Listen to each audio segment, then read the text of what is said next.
Hello everyone, नमस्कार, राम राम, सत श्री अकाल और अस्सलाम वालेकुम। कैसे हैं आप सब लोग?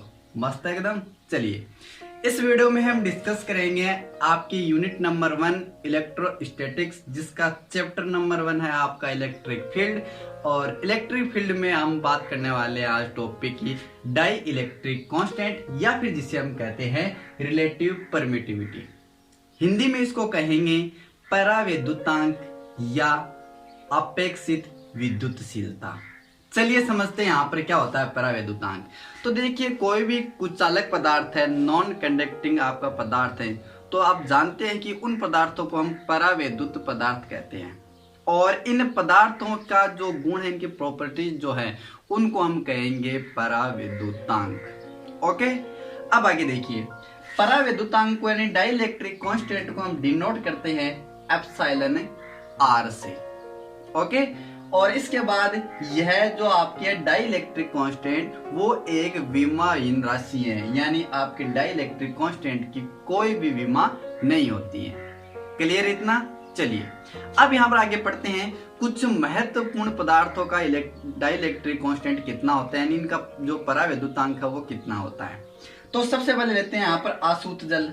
तो आसूत जल का जो परावैद्युतांक है उसकी वैल्यू होती है आपकी 80। ओके, अब अगला लेते हैं हम धातु यानी कोई मेटल। तो मेटल का जो आपका परावैद्युतांक है, डाइलेक्ट्रिक कांस्टेंट है, वो होता है आपका इनफाइनाइट यानी अनंत। ओके, फिर लेते हैं यहाँ पर कोई निर्वात यानी कोई वैक्यूम। वैक्यूम मैंने लास्ट वीडियो में भी बताया था कि जहां पर कोई गैस, कोई धूलकण, कोई एलिमेंट कुछ भी नहीं हो, बिल्कुल रिक्त, तो वो आपका वैक्यूम कहलाता है, निर्वात कहलाता है। और किसी निर्वात का परावैद्युतांक कितना होता है? 1 होता है। ओके, और किसी रबर का परावैद्युतांक 7 होता है। और केरोसिन का, जिसे मिट्टी का तेल भी कहते हैं, उसका परावैद्युतांक कितना होता है? 10-10 होता है। ओके, उम्मीद है कि आपको क्लियर हो गया कि परावैद्युतांक क्या होता है। चलिए, नहीं समझ में आया तो इसकी एक डेफिनेशन में यहाँ पर और पढ़ते हैं, और इस परावैद्युतांक के फॉर्मूले को भी हम कैलकुलेट करते हैं। ओके, तो चलिए यहाँ पर समझते हैं। तो देखिए, लास्ट वीडियो में हमने पढ़ा था कि कूलम्ब्स लॉ जो होता है वो क्या होता है। तो कूलम्ब्स लॉ हमने पढ़ा था कि कोई दो पॉइंट चार्ज है जिसके बीच की डिस्टेंस r है, तो उस समय उन दोनों पॉइंट चार्जों पर लगने वाला जो फोर्स है वो कितना होगा। ओके, तो यहाँ देखिए, यहाँ पर दो को पॉइंट चार्ज है Q1 और Q2, और इनके बीच की जो डिस्टेंस है वो कितनी है? r है। अब यदि सबसे पहली कंडीशन कि ये दोनों पॉइंट चार्ज आपके किसी वैक्यूम में रखे गए, निर्वात में रखे गए हैं, तब उस समय इन दोनों के बीच लगने वाला फोर्स क्या होगा? वो होगा आपका F = 1/4πε0 Q1 Q2/r²। ओके, आपका यहाँ पर जो 1/4πε0 जो है वो होता है K कांस्टेंट, जिसको हम क्या कहते हैं? नियतांक कहते हैं। एक कांस्टेंट नियतांक होता है ये, ठीक है। और यहाँ पर जो एप्सिलॉन नोट है, अच्छा, यहाँ पर K को हम क्या कहते हैं? और नियतांक होते हैं, लेकिन K के वैसा नाम क्या होता है? तो इस K को कहते हैं हम स्थिर वैद्युत नियतांक। ओके, और यहाँ पर जो आपका एप्सिलॉन नोट है, ये एप्सिलॉन नोट क्या कहलाता है? ये कहलाता है इस निर्वात की विद्युतशीलता, इस वैक्यूम की परमिटिविटी। ओके, चलिए अब आगे देखिए, यदि इन दोनों पॉइंट चार्जों को किसी मीडियम में रख देती है, किसी माध्यम में रख देती है, तब उस समय लगने वाला फोर्स क्या होगा? वो होगा Fm = 1/4πε Q1 Q2/r²। ओके, यहाँ से देखिए, ये जो फॉर्मूला प्राप्त हुआ है वो किसी निर्वात में इन पॉइंट चार्ज को रखने पर प्राप्त हुआ हमें, और ये जो हमें मिला है वो है किसी मीडियम में रखने पर, यानी इसको दे देते हैं समीकरण नंबर 1 और इसको दे देते हैं समीकरण नंबर 2। अब आगे क्या करेंगे कि इस समीकरण 1 में 2 का भाग लगा देंगे, यानी 1 को हम डिवाइड कर देंगे 2 से, तब हमारे पास क्या आ जाएगा? F/Fm = 1/4πε0 Q1 Q2/r² और अपॉन 1/4πε Q1 Q2/r²। अच्छा, यहाँ से देखिए, आपका ये एप्सिलॉन नोट है, वो तो होता है किसी निर्वात की विद्युतशीलता। अच्छा, यहाँ पर ये एप्सिलॉन क्या होता है? नोट नहीं है, यहाँ पर केवल एप्सिलॉन है। कब आया है? जब किसी मीडियम में रखा हो। तो ये एप्सिलॉन को हम क्या कहेंगे? इस एप्सिलॉन को कहेंगे किसी माध्यम के सापेक्ष इसकी विद्युतशीलता।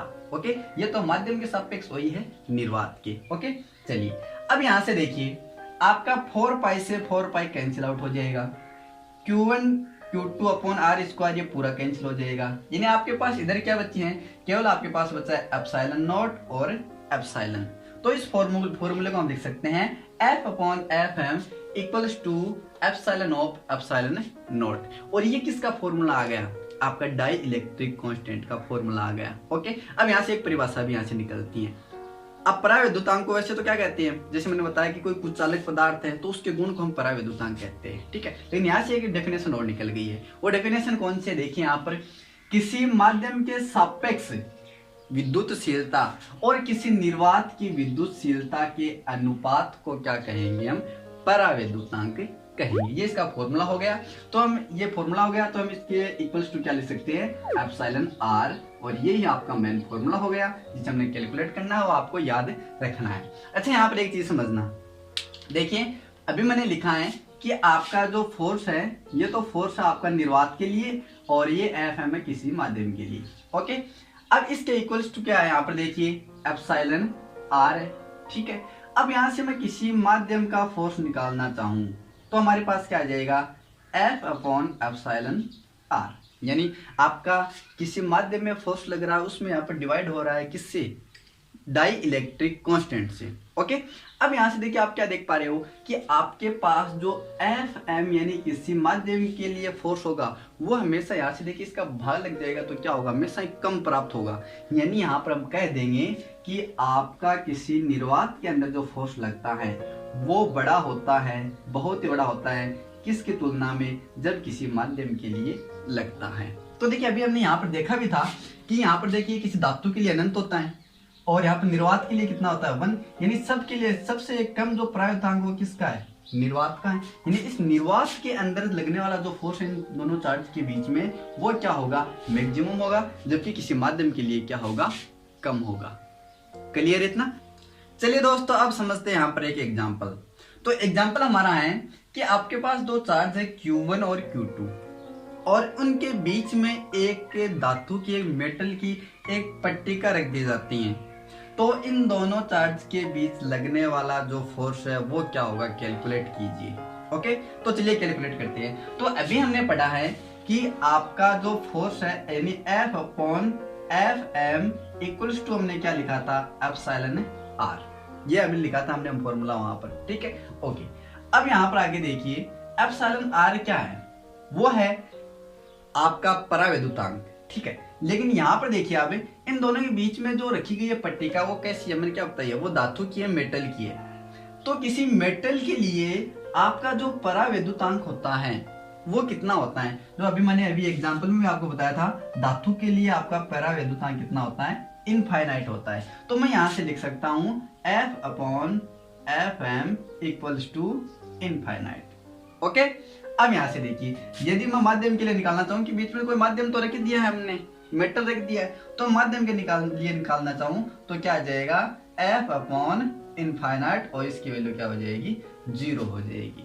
यानी हम यहाँ से कह देंगे कि यहाँ से आपको प्रूव कर देंगे या फिर समझ सकते हो ऐसे कि यदि आप दो चार्जों को कहीं माध्यम में रख दे या फिर उनके बीच में माध्यम में कहीं रख दे आप, तो क्या होगा? तो इस पर लगने वाला फोर्स जो वो बहुत ही कम हो जाएगा। यहाँ तो 0 ही हो गया। यानी अभी मैंने बताया भी था यहाँ पर कि F की तुलना में एफ एम यानी किसी माध्यम में फोर्स निर्वात की तुलना में, यहाँ पर निर्वात है वैक्यूम, ओके ध्यान रखना, बहुत ही क्या होता है? कम होता है। तो ये फोर्स आपका क्या होगा? हमेशा मैक्सिमम होगा यदि निर्वात में चार्ज रखे गए हैं। तो इस प्रकार के आप और कई एग्जाम्पल भी कर सकते हैं। तो आई होप कि आपको वीडियो पसंद आया होगा। पसंद आया तो अपने दोस्तों के साथ शेयर कीजिए, लाइक कीजिए और चैनल को भी सब्सक्राइब करके बेल आइकन को प्रेस कर ले ताकि आपको लेटेस्ट वीडियो के नोटिफिकेशन सबसे पहले मिलते हैं अगले वीडियो में। तब तक के लिए take care and good bye.